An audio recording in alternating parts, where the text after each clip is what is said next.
Gender, male, age 26, occupation, programmer. What is leadership? Standing up for what you believe in. Awesome, right? Gender, female, age 28, occupation, marketing. What is leadership? Sticking your neck out when it's the right thing to do. And this is the way it went. Really good definitions. Then I got to the one that, to me, pretty much said it all.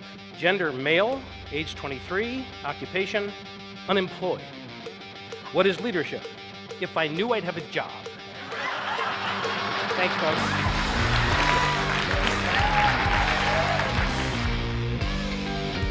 I can't tell you how many people I've met that have no positional authority whatsoever.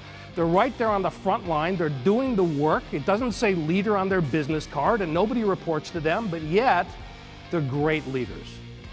By virtue of who they are, what they do, how they approach their work, how they approach their lives, and their ability to influence people around them to change the nature of things for the better.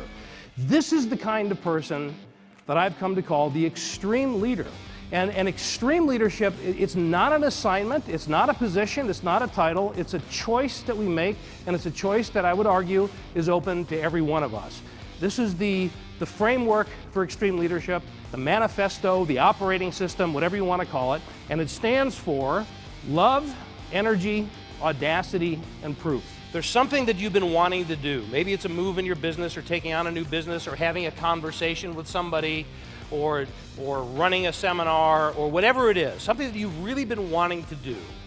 And you know it's risky, but you feel that it's the right thing to do. And you're not, it wouldn't be taking an unnecessary risk or an irresponsible risk. You've talked to the right people, you've thought it through, you think it's going to work out, even though there are no guarantees, but you haven't done it. So you want to do it, it makes sense, and you haven't done it. And if you ask yourself the question, why haven't I done it?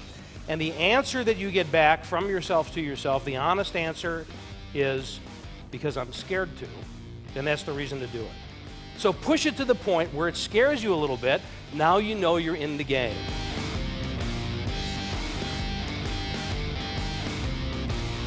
The greatest leaders become the greatest leaders not by calling themselves the greatest leaders, not by shining the spotlight on themselves, not by taking all the credit, but the paradox is that the greatest leaders become the greatest leaders by making others greater than themselves.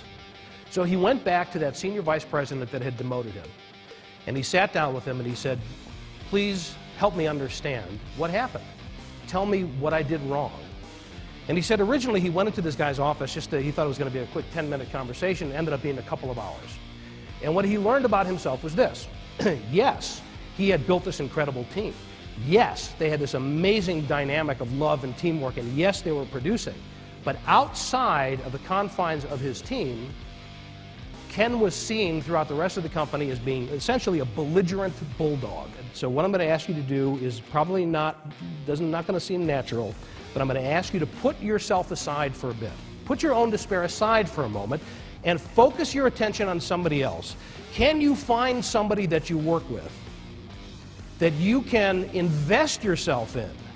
Share what you've learned, share your knowledge, give your coaching, give your advice, give your perspective in order to raise that person up above yourself. And he started a leadership program, he started a mentoring discussion, he started helping these folks, the numbers started to go up, and he started to get his groove on again. And before he knew it, he was called into another meeting and he was told two things. Number one, the next director position that opens up, you are going to be a candidate for. And number two, we're giving you 5,000 shares of stock vested over 5 years because we want to keep you around.